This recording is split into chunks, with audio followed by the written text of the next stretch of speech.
Anthony Cortez, Sébastien Lurquin, bonjour. Vous publiez L'affrontement qui vient, de l'éco-résistance à l'écoterrorisme. Voilà, donc post-it non inclus dans la vente, qui sort le 1er mars aux éditions du Rocher. Et donc, pour vous présenter rapidement, Anthony, on va se tutoyer, hein, tu es journaliste au service société de Marianne. Tu as déjà publié un précédent bouquin aux éditions du Rocher, donc tu peux me rappeler le titre peut-être? Le réveil de la France oubliée. Voilà, sur la ruralité. Voilà. Sébastien, toi tu es journaliste indépendant et je crois que c'est ton premier, Tout à fait, ton c'est premier mon livre. premier. Voilà, donc on va se tutoyer puisqu'on on se connaît quand même relativement bien, même bien, disons-le. Et donc cet ouvrage traite de la radicalisation en miroir, d'une part des mouvements écologistes et de l'autre de l'appareil d'État et de l'appareil répressif, donc qui est de ce face-à-face et cette polarisation qui devient de plus en plus radicale avec la montée en tension et le poids que prend l'urgence climatique dans le débat public. Je voulais commencer par vous demander, puisque votre livre est construit sur ce face-à-face, si l'État et l'appareil d'État étaient bien, entre guillemets, le véritable adversaire de ces mouvements écologistes, au sens où on peut le considérer comme le seul bras armé d'une société et d'un modèle qui est, lui, plus profondément en cause. Euh, et pourquoi, dans votre livre, avoir choisi de circonscrire votre analyse à l'appareil d'État? Alors, à l'origine, l'État n'est pas forcément un adversaire. Ça peut être un allié aussi de la lutte écologiste, en tout cas du combat et de la cause écologiste. Il est devenu par des choix politiques. Il est devenu tout au long des différents quinquennats, mais en particulier sous le quinquennat d'Emmanuel Macron. C'est ce qu'on essaie aussi de montrer dans ce livre. Pourtant, à l'origine, Emmanuel Macron avait plutôt des propositions qui pouvaient aller dans le sens d'une écologie, en tout cas d'un volontarisme écologiste. Mais finalement, peu à peu, ces actes, ces différentes lois, on l'a vu avec même la trahison que constitue la Convention citoyenne pour le climat, en a fait un adversaire, en tout cas un frein à cette cause-là. Et donc peu à peu, les militants ont identifié l'État comme un potentiel ennemi. C'est comme si l'État était défenseur d'un ancien monde qui se débat. Et cet ancien monde, c'est évidemment celui qui peut se retrouver autour des valeurs du capitalisme. Mais il n'a pas forcément fallu attendre Emmanuel Macron pour que l'appareil d'État, les policiers et autres ne soient pas forcément très populaires au sein des mouvements écologistes. Bien Je sûr. me trompe? Bien sûr. Mais dans le contexte d'urgence qu'on a actuellement et d'inaction présumée, ce que dénoncent les militants écologistes, ils assimilent l'État finalement au pouvoir politique. Et on a dans le livre Corinne Lepage qui explique notamment que le pouvoir actuel nous conduit dans une direction à marche forcée en nous indiquant par sa communication, notamment le fameux Make Our Planet Great Again. Et en gros, il nous indique une direction en avançant à marche forcée dans l'autre. Et c'est ça qui aujourd'hui, ce qu'elle dit, c'est qu'il y a tous les ingrédients pour rendre les gens fous avec un tel comportement. Et D'accord. c'est donc ça qui se passe, les militants écologistes, finalement, en Donc- assimilant l'État et le pouvoir au pouvoir politique. Effectivement, ils en font un adversaire, voire un ennemi parfois. Donc, ce qui contribue à la radicalité, c'est la fureur qui va avec l'imposture, entre guillemets, le décalage entre le message et les actes. C'est ça qui contribue, qui alimente la colère et qui la fait grossir? Il y a cette imposture-là, mais il y a aussi une dureté aussi dans les méthodes, dans la façon de traiter, de considérer ce mouvement-là aussi au niveau sécuritaire. Tu disais, on n'a pas entendu Emmanuel Macron, évidemment, pour que l'État soit si dur et se comporte comme tel. C'est vrai, on peut le dater à 2015, par exemple, avec l'état d'urgence, avec ensuite la loi qui a prolongé l'état d'urgence, et puis ensuite avec la loi de 2007 sur justement le renforcement de la sécurité intérieure qui, du coup, inscrit dans le droit commun des dispositions exceptionnelles. Et c'est à partir de là où on note une espèce de glissement, où en fait, on considère pratiquement ce mouvement écologiste-là comme une menace, où on lui applique en fait des mesures habituellement plutôt pour consacré à l'écoterrorisme, au terrorisme, pardon, avec en facilitant par exemple les perquisitions, en facilitant les écoutes. C'est ce qu'on essaie de montrer dans le livre. Et donc oui, d'un côté il y a cette imposture-là, il y a une certaine trahison des actes par rapport aux paroles précédentes d'Emmanuel Macron. Il faut par exemple rappeler que pendant sa campagne, il proposait de stopper les échanges internationaux avec les pays qui n'étaient pas dans les accords de Paris, qui a été complètement oublié évidemment. Donc il y a cette imposture-là, et ensuite il y a une façon de durcir son jeu, Ouais. le jeu sécuritaire, qui voilà, montre que on a été trahi, et en plus on est considéré comme terroriste. Donc oui, l'État finalement est notre ennemi, et il ne faut pas l'abattre forcément, mais en tout cas il va falloir jouer contre lui pour arriver à nos fins. Mm. Est-ce que selon vous, puisque aucun représentant de l'exécutif n'a désiré s'exprimer dans votre livre, il y a beaucoup d'agents de l'État qui parlent, mais aucun responsable politique macroniste, hein. Il y a des figures politiques, François Hollande, Corinne Lepage notamment, mais est-ce que selon vous, il y a une forme de dérobade de l'exécutif sur ce sujet-là? Vous m'avez déjà un petit peu répondu, mais est-ce que le fait qu'on ne réponde pas et qu'on fasse l'autruche là-dessus vous a conforté dans cette idée? Bah, c'est vrai que dans le cadre de notre enquête, on a eu pas mal d'entretiens avec des conseillers du pouvoir. Et c'est vrai que eux nous ont parlé assez facilement, nous ont évoqué les craintes, les discussions qu'ils entendent et auxquelles ils participent au sein des ministères sur la montée de l'écologie radicale. Par contre, c'est vrai que systématiquement, quand on évoquait la possibilité d'une interview avec les ministres, les secrétaires d'État, à chaque fois il y avait soi-disant un problème d'agenda. Et en même temps, finalement, on nous a quand même fait comprendre que c'était plutôt la sensibilité du sujet, l'impression pour eux d'être marché un peu sur un fil entre les grandes annonces et la réalité de l'urgence qui les amenait peut-être à être dans une posture de prudence. Notamment, on nous a plusieurs fois dit, oui, mais votre livre, il sortira dans quelques mois au moment de l'enquête. Ça peut être un frein pour la ministre de s'exprimer parce qu'on ne sait pas quelle sera la situation d'ici là. C'est des choses qu'on nous a C'est vrai que leur boussole, enfin en tout cas, disons qu'ils sont beaucoup plus prêts à réagir à l'actualité très très chaude. C'est vrai que je pense que si on les avait consultés, si on les avait interrogés sur une actualité très précise, par exemple Sainte-Soline, ben, on les a vus sur tous les plateaux, mais là il fallait prévoir, il fallait expliquer aussi son projet global, il fallait et puis même sa façon d'appréhender cette éventuelle menace ou radicalisation du mouvement écologiste. Pour l'appréhender, il faut amener des réponses aussi de long terme. Et j'ai l'impression que c'est quelque chose qui définit pas mal la Macronie, c'est qu'il n'y a pas d'agenda, disons, très, très, très profond à moyen ou à long terme. Par contre, il faut juste préciser qu'on a tout de même un poids lourd de la majorité, disons, Sacha Houlié, qui nous répond, voilà, parce que il occupe des fonctions à l'Assemblée nationale autour du renseignement notamment, donc c'était intéressant de l'avoir. Mais ça rejoint ce que tu disais, comment dire, il y a une part de dérobade, c'est-à-dire qu'on n'assume pas totalement les responsabilités, nos responsabilités, les responsabilités de la majorité et les responsabilités politiques aussi dans les choix. C'est plutôt, on accepte de nous parler, mais pour montrer que, regardez, les militants écologistes sont irresponsables, ils boudent les concertations, ils boudent les espaces de discussion, et donc c'est pour renvoyer la balle dans leur camp. Voilà. Alors que justement, on montre bien dans le livre aussi que l'État met en place tout un arsenal pour justement réduire les espaces de concertation, de discussion, et que ça, finalement, ça alimente encore davantage ce ressentiment du côté écologiste. C'est-à-dire que d'un côté, on a le pouvoir qui dit, oui, mais regardez, il rejette les espaces que met en place l'État pour discuter et pour trouver une solution tous ensemble. Alors qu'en fait, en réalité, quand on se plonge dans les textes de loi qui sont qui sont votés actuellement, on se rend compte que finalement, non, le droit de l'environnement est détricoté, les espaces de concertation sont réduits, et tout ça, voilà, encore une fois, alimente le ressentiment. Mais après, est-ce qu'on ne pourrait pas, à l'inverse, dire que les mouvements écologistes ne font pas toujours preuve d'une grande volonté de discuter? Je pense par exemple à tout le débat public autour de Panly. Donc sur le nucléaire, qui a été interrompu par des militants écologistes qui n'ont pas débattu, qui sont venus avec des slogans, des tambours et des sifflets. Et voilà, ça s'est arrêté là. Est-ce qu'il n'y a pas un paradoxe? Alors évidemment, chaque mouvement est indépendant, décide de ses modes d'action, voilà, mais est-ce qu'il n'y a pas un paradoxe dans le fait de crier à l'atteinte à la démocratie, au fait que l'État ne respecte pas les espaces de dialogue, et en même temps, quand une discussion se présente, voilà, à ne pas participer à la discussion et à saboter le débat, pour le dire clairement.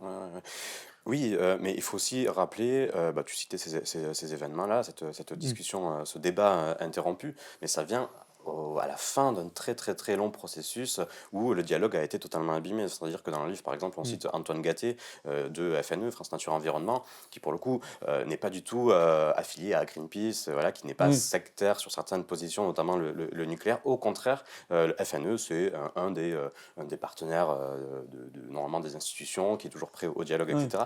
Et qui nous explique qu'en fait, depuis Nicolas Sarkozy, alors Nicolas Sarkozy, maintenant, il le voit pratiquement comme un président presque modèle sur la discussion écologiste, oui.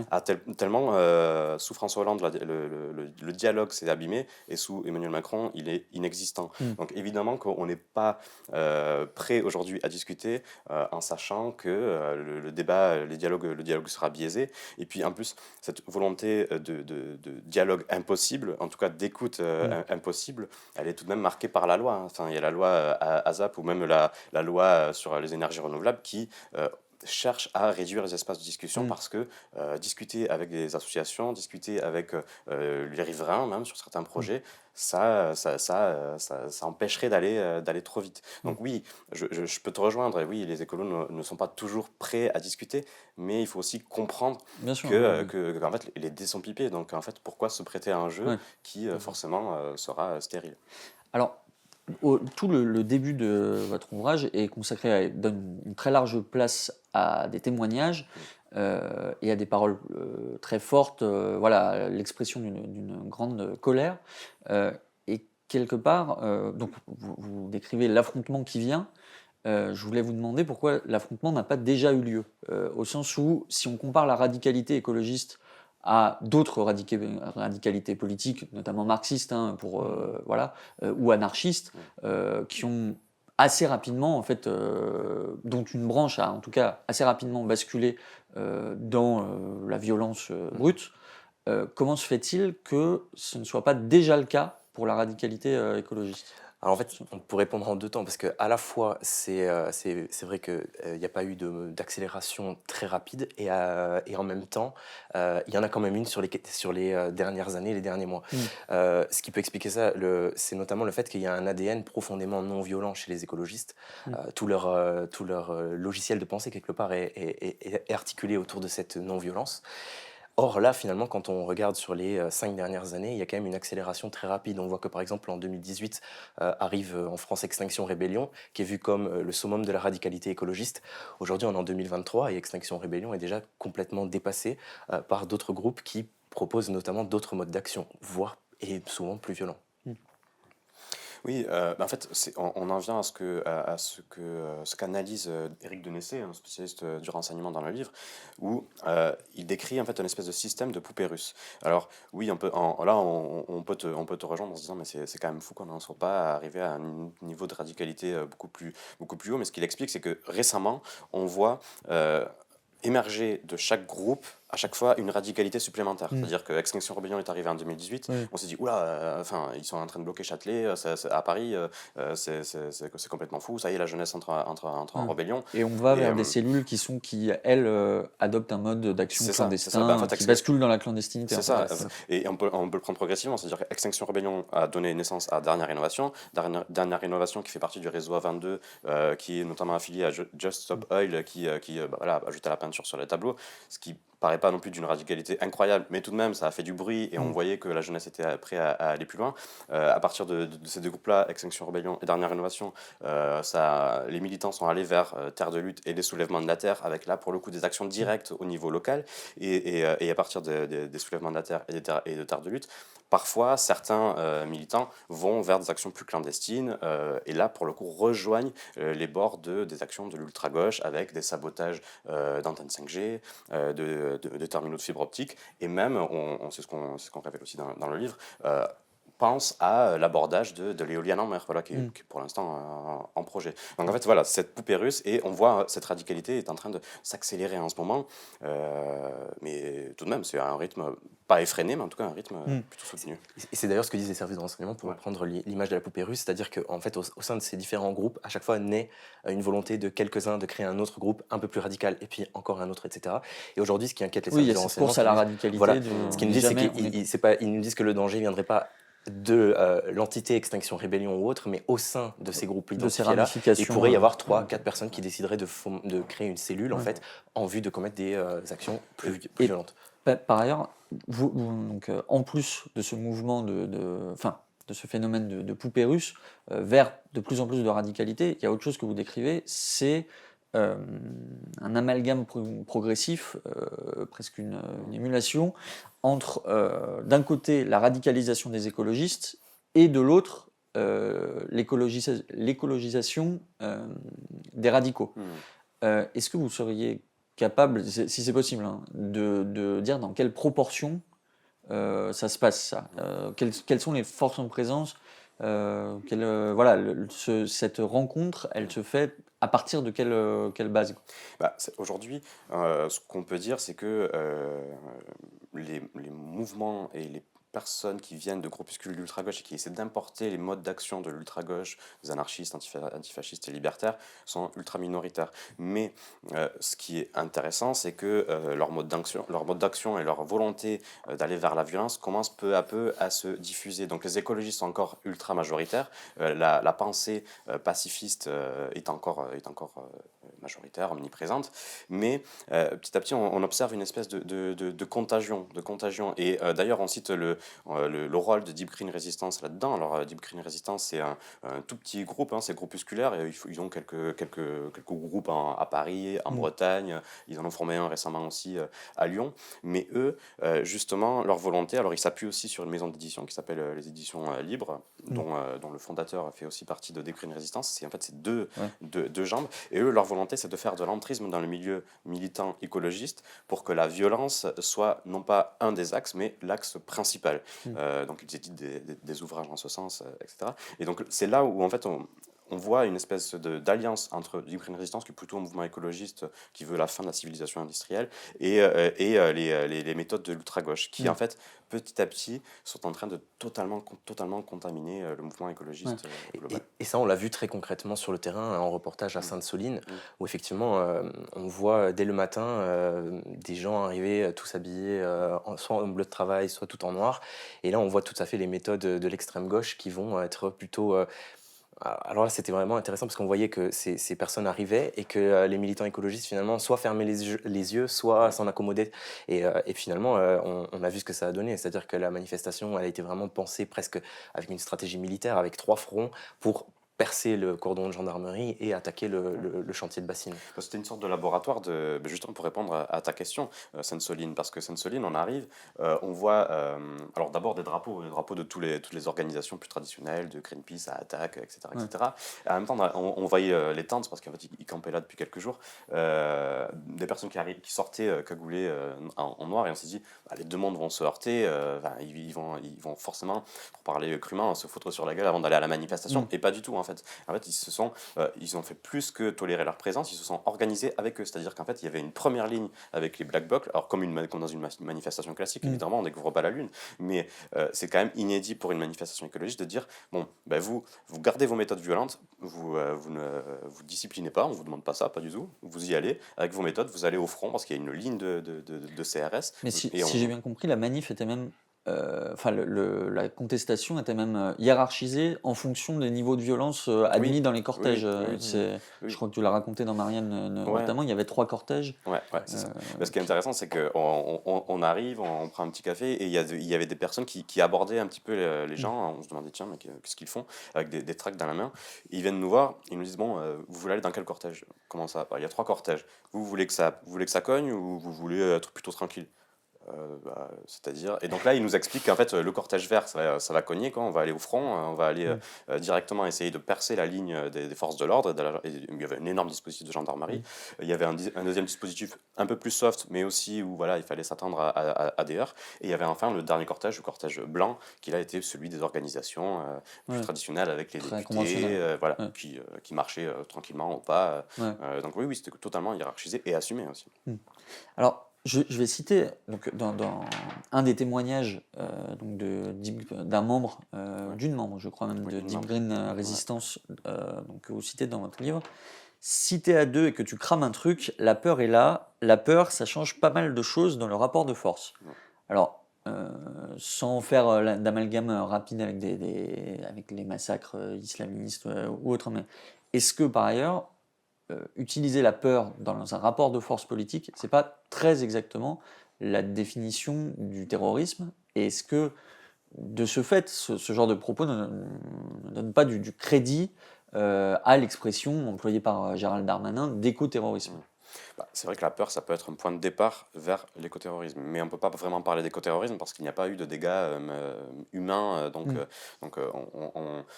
on peut pas, je pense pas qu'on puisse se servir de cette citation pour dire que Gérald Darmanin, finalement, n'est pas allé trop loin. Par contre, ce qui est... D'ailleurs, un conseiller le dit, il s'est offert un joli coup de communication avec cette expression. Ouais. Ouais. Mais ce qui... Mais au-delà, je veux dire, au-delà du côté très polémique de l'affirmation de Darmanin, là, je parle presque d'un point de vue stratégique et de doctrine. La peur, là, est conçue comme le pivot d'une action. Et elle est assumée d'ailleurs, Ouais. c'est-à-dire qu'ils nous le disent très clairement, il y a le but de créer un flanc radical, et ils reprennent d'ailleurs le penseur suédois Andreas Malm qui théorise ça et qui explique qu'il faut un flanc radical qui doit être menaçant pour l'ordre établi, pour le pouvoir en place, afin que celui-ci aille discuter avec le camp modéré. Donc c'est une stratégie finalement qui est complètement assumée, et c'est vrai qu'on peut s'interroger sur la finalité de ça, mais le but c'est d'effrayer pour discuter et avancer. Et ils prennent d'ailleurs des exemples concrets qui ont utilisé cette même stratégie dans l'histoire, que ce soit les suffragettes ou même le mouvement aux États-Unis avec Malcolm X notamment. Mais à qui s'agit-il de faire peur? Parce que, au pouvoir en place. Ouais. Ils le disent tel quel. Ouais. Les pouvoirs en place, et puis même les grandes entreprises qui sont considérées comme polluantes. Bon, on l'a vu avec Lafarge à côté de Marseille, si je ne me trompe pas, c'est ça. Mais en fait, c'est une stratégie dangereuse aussi, parce qu'en fait, ce qu'ils nous disent, c'est nous, on ne veut pas aller jusqu'à la violence. On veut faire croire qu'on est... Enfin, en tout cas, on veut que la menace de violence plane. Et donc là, que ça fasse reculer, ou alors que ça amène l'État à discuter avec nous, à nous considérer, voire à adhérer à notre modèle de société. Mais voilà, c'est un jeu très dangereux qui peut à tout moment leur péter entre les doigts. Parce que ce qui est intéressant, en fait, ceux qui parlent de Andreas Malm et de la théorie du flanc modéré et du front radical n'espèrent pas que ça aille jusque-là. Mais par contre, au sein du mouvement écologiste, certains n'attendent que ça, plutôt ceux qui penchent du côté du camp libertaire, antifasciste, anarchiste, eux, n'attendent que ça, n'attendent que le moment de la d'explosion. Ouais. Alors, vous vous êtes rendu sur la ZAD du Pertuis, je crois. De Pertuis ou du Pertuis? De Pertuis, pardon.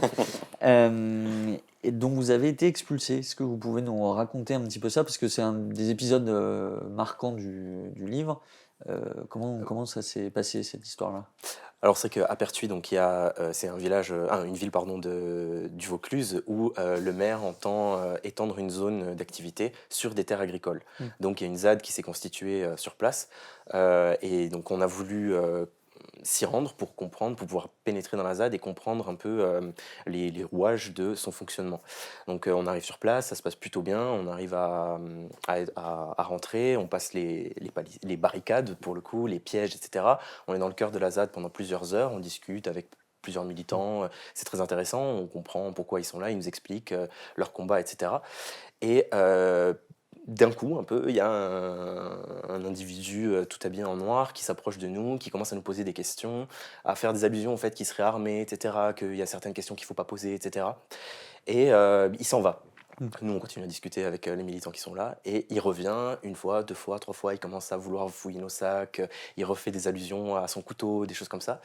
Et finalement, effectivement, il va nous menacer et nous indiquer très clairement qu'il faut sortir en venant avec un bouclier, des gants tactiques, etc. Donc il nous expulse manu militari. Donc, et ça a fait l'objet d'une discussion au sein de la ZAD, ou c'était la loi du plus fort? Alors effectivement, c'est là qu'on a vu qu'en fait, et c'est ce que nous dira un militant plus tard, c'est qu'en fait la ZAD, donc effectivement c'est un autre monde, mais c'est pas un monde meilleur. Et ce qu'on a pu observer nous, c'est que finalement, en voulant créer un contre-système, une contre-société, quelque part, c'est finalement des logiques de domination très archaïques qui s'imposent et qui sont à l'œuvre. C'est-à-dire que c'est la loi du plus fort et la loi des dominations. Et donc là, ce gars-là a décidé qu'on n'avait pas notre place dans la ZAD et il nous a expulsés. Oui, parce que pour citer un auteur cher à Marianne, ça fait très La ferme des animaux, c'est très orwellien, quoi. On a l'impression, là, on a l'impression d'avoir Napoléon, le cochon qui arrive et qui totalement ça. dit bon bah. C'est totalement ça. Mais ça, est-ce que c'est pas un échec quelque part essentiel pour la Quelque part, ZAD, oui, parce que c'est vrai que la ZAD se veut très horizontale et il le prône, etc., ce fonctionnement-là. Or, là, finalement, on se rend compte qu'un seul individu physiquement impressionnant décide que telle personne n'a pas sa place dans l'enceinte et les personnes sont expulsées. Et c'est vrai que personne autour ne s'est opposé, n'a essayé de parlementer ou quoi que ce soit. C'était cet individu-là, probablement le plus fort physiquement, a décidé qu'on n'avait pas notre place et on a été Bah, expulsé. ils étaient même terrifiés parce qu'en fait, Ouais. on parlait avec plusieurs membres de cette ZAD et on a eu des discussions vraiment passionnantes. Et Ouais. bon, je pense qu'on aurait pu rester plus longtemps sans cet Ouais. individu, on aurait même pu rester plusieurs jours, dîner avec eux le soir, dormir là-bas. Mais ils étaient totalement terrifiés. Et ce qui est intéressant, c'est qu'en fait, il y avait une énorme banderole aussi qui avait été installée par des militantes queer, je crois, si je ne me trompe pas, ni Dieu, ni maître, ni mari, pour dire en gros, bah, ici, par contre, on a d'autres codes qu'à l'extérieur, que dans la société.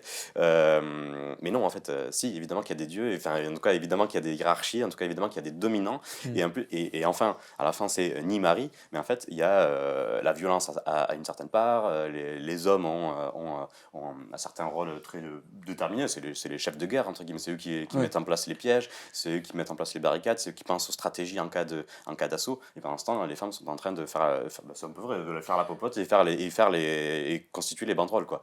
Donc, en fait, c'est exactement une caricature de la société qu'ils veulent combattre. En fait, c'est la société qu'ils veulent combattre, mais pratiquement en pire. En fait. Donc, c'est exactement la ferme des animaux d'Orwell. Ouais. D'ailleurs, il y a un exemple très frappant, c'est qu'on nous a plusieurs fois dit que les conflits se réglaient à coups de bâton dans la SAD. Donc ça, c'est quand même révélateur aussi de quel type de logiques sont à l'œuvre dans ces ZAD, quoi. Presque tribal, quoi. Ah oui, oui. Enfin, ça paraît caricatural de dire ça, mais quand on règle des conflits à coups de bâton. Oui, oui. Et voilà, c'est difficile hyper de- paradoxal, c'est qu'à la fois c'est un véritable laboratoire politique et pour de nombreux militants, Ouais. ils viennent acquérir des connaissances, une conscience politique, etc., viennent vraiment confronter des idées. Et en même temps, on voit que ce sont à l'œuvre des logiques de domination.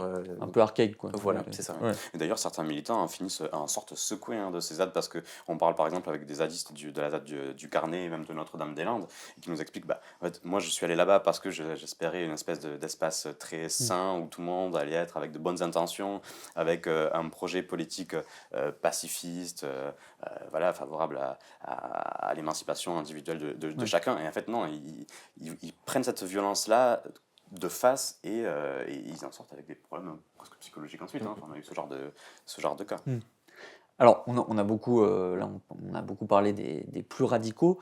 À l'inverse, il y a aussi tout un pan des militants que vous interrogez qui, eux, sont pour s'inscrire dans une démarche beaucoup plus démocratique et classique, militante. On voit beaucoup donc, dans les chapelles que vous passez en revue, certains militants appellent à une union des mouvements écologistes. Ça m'a fait penser à l'union de la gauche. Donc, est-ce que l'union écolo, c'est la future union de la gauche ? Est-ce que ça va devenir un serpent de mer avec une union impossible qui se produit par miracle une fois tous les 15 ans ? D'abord, il faut noter que cette volonté d'union, elle est née à Notre-Dame-des-Landes contre le projet d'aéroport.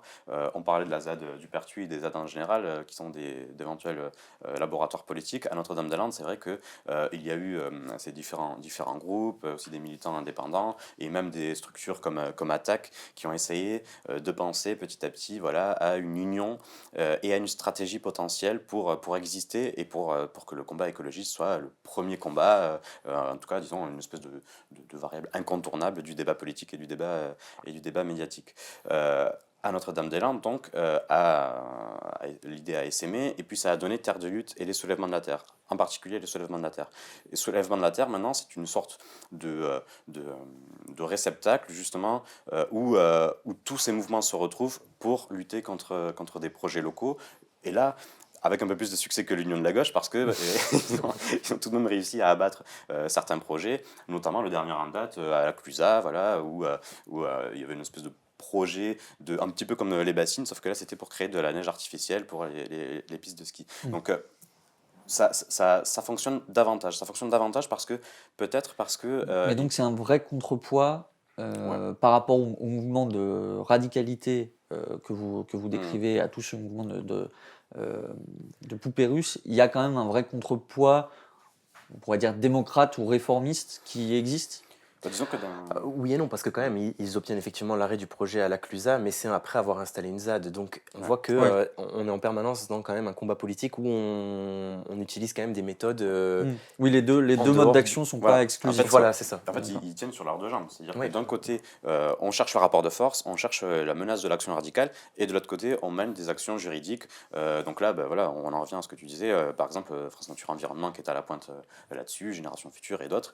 Et de l'autre côté, par contre, voilà, on installe la ZAD, on bloque des artères, etc. Donc en fait, c'est une union de la gauche, une union des écologistes qui tient vraiment sur ces deux pieds-là. Alors, le problème, c'est que on peut en arriver à l'union de la gauche parce que forcément, il y a un certain moment où on voudra mettre le curseur plutôt d'un côté ou plutôt de l'autre. En tout cas, pour l'instant, ça fonctionne plutôt sur certains projets.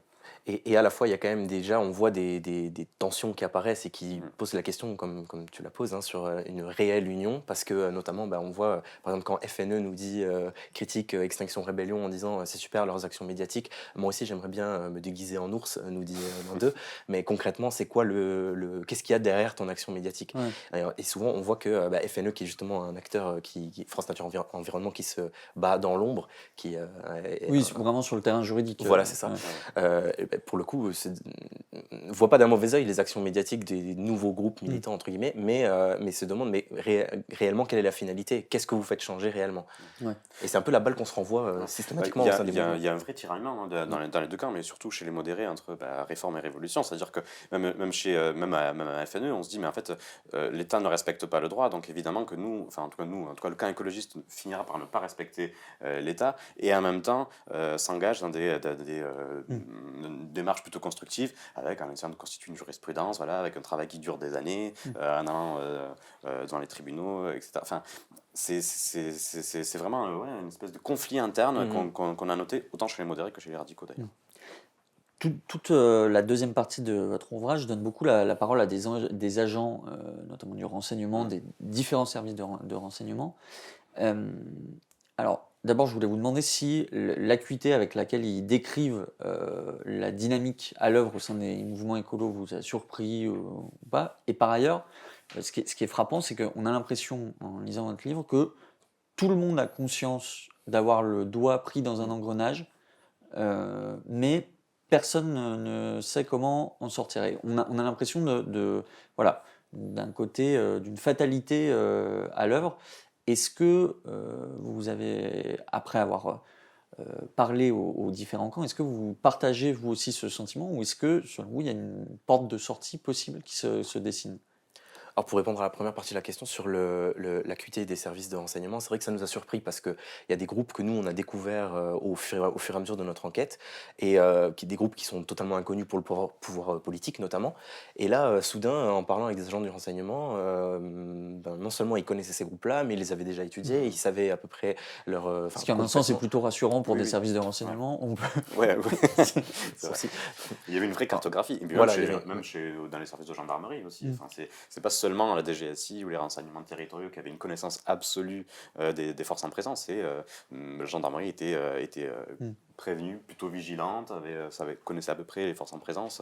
Donc oui, ça nous a totalement surpris. Je te laisse continuer. Pardon, Et du coup, la suite de ta question, c'était l'engrenage dans Oui, lequel, voilà, donc oui, effectivement, les deux camps sont engagés dans un... Mais ils en sont conscients, en fait, de glissement. cette Voilà. engrenage. Ouais, C'est ce qui est frappant. Et on a l'impression qu'il n'y a pas de solution immédiate pour le désamorcer, du moins à leur échelle. Enfin, il y a peut-être une solution politique. C'est pour ça qu'on a titré le livre L'affrontement qui vient. C'est parce que vraiment, on a été confronté à ça. On a d'un côté des militants écologistes qui se cachent derrière leur éco-résistance, de l'autre un pouvoir politique qui les traite d'éco-terroristes, et puis chacun est dans sa logique jusqu'au boutiste. Et aujourd'hui, les deux camps paraissent déjà irréconciliables. Et c'est vrai qu'on peut se demander jusqu'où ça va aller. Ouais. Et c'est vrai que même les services de renseignement s'interrogent. Alors oui, il y a une vraie connaissance des forces en présence et de qui s'engage dans quel sens et avec quelle méthode, etc. Mais par contre, sur ce que ça peut devenir, par contre, là, ça devient un peu plus flou. Et là, alors là, on a certaines craintes parce que voilà, on montre du doigt une certaine porosité entre l'écologie telle qu'on la connaît et des groupes d'ultra-gauche. Et là, éventuellement, ça peut prendre un autre tournant parce que on craint en fait du côté des services de renseignement et des différentes autorités qu'on importe certains mouvements et qu'on importe certains modes d'action, notamment de Grèce, notamment d'Italie, notamment d'Allemagne, où où les groupes d'ultra-gauche sont particulièrement Est-ce que vous avez durs. connaissance de militants écolos radicaux qui vont quelque part faire leur classe, faire lapsus douteux, faire leur classe à l'étranger, comme ça pouvait se faire pour des militants marxistes? Alors, dans le cas on a un cas dans le livre qui est plutôt le cas inverse, c'est-à-dire qu'un militant italien, Yvon Aloco, qui est venu en France, Ouais. un militant d'ultra-gauche, qui a incendié plus de 60 véhicules en plusieurs années. Benedis. Ouais, d'Enedis, de véhicules diplomatiques, etc. Enfin, tout ce qui incarne le pouvoir en place selon l'ultra-gauche. Et il a été interpellé et il est en détention actuellement.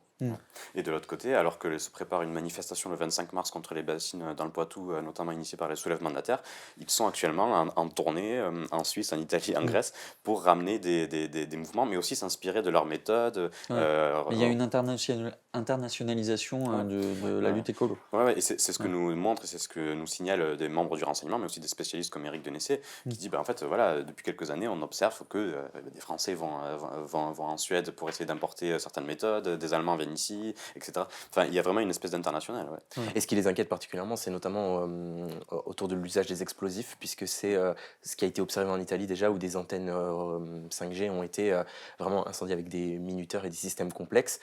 C'est des choses que les agents de renseignement disent ne pas encore avoir vues en France. Mais quand ils observent une certaine porosité entre les différents mouvements, ils se disent que ça pourrait tout à fait arriver prochainement. Est-ce qu'au sein des services de renseignement que vous avez interrogés, vous avez senti une hostilité idéologique par rapport au mouvement écologiste, ou est-ce qu'au contraire, ils sont dans une posture très légitimiste, consistant à dire c'est pas à moi de prendre la décision politique, c'est pas à moi de penser ça, moi je suis là pour faire mon métier de renseignement et peu importe ce qu'ils pensent en face. Non, il y a une réaction très froide d'abord en disant, ben voilà, nous, notre boulot c'est ça, notre bouquin c'est le code de sécurité, etc. Et on nous dit, ben voilà, on a un travail, il y a une possible menace, on l'a identifiée, cette menace elle est concrète, donc on l'a fait entrer dans le premier cercle de renseignement et donc on la surveille. Mais là, pour le coup, il y a une première approche très froide. Et ensuite, non, il n'y a pas d'hostilité, presque au contraire, il y a presque une empathie, ou en tout cas une compréhension en disant, ben en fait, on comprend bien que leur cause est juste, on comprend bien que leur cause est juste, mais par contre, elle ne peut pas tout permettre. Et là, c'est à nous, justement, d'être une sorte de vigie. Mais là, l'affrontement idéologique, on l'a pas ressenti. Enfin, je sais pas toi, mais pas du côté des services de renseignement. C'est plutôt du côté du pouvoir politique. Le service de renseignement, il est là, il est très froid. Et au contraire, même parfois, il peut être agacé par certaines réactions et par certains propos politiques. Par exemple, le fait que Gérald Darmanin parle d'écoterrorisme. Là, on a vraiment sorti de l'agacement. Un agacement total en disant on n'en est pas du tout là. Et la première menace, évidemment, il y a la menace islamiste, mais qui là est à peu près sous contrôle. En tout cas, on la connaît parfaitement, ça fait quelques années. Mais la première menace, ce qu'il nous disait, c'est plutôt des possibles attentats ou actes d'extrême droite. Mais parler d'écoterrorisme, non, ça va mettre le feu aux poudres et ça va troubler notre travail à nous. Et ça, voilà, les services de renseignement, pour le coup, étaient très, très modérés sur cette question. C'est donc sorti le 1er mars aux éditions du Rocher, L'affrontement qui vient, avec donc de Sébastien Lorquin et Anthony Cortès. Merci beaucoup d'avoir pris le temps de nous répondre. Et puis, bravo pour ce très bel ouvrage. Merci.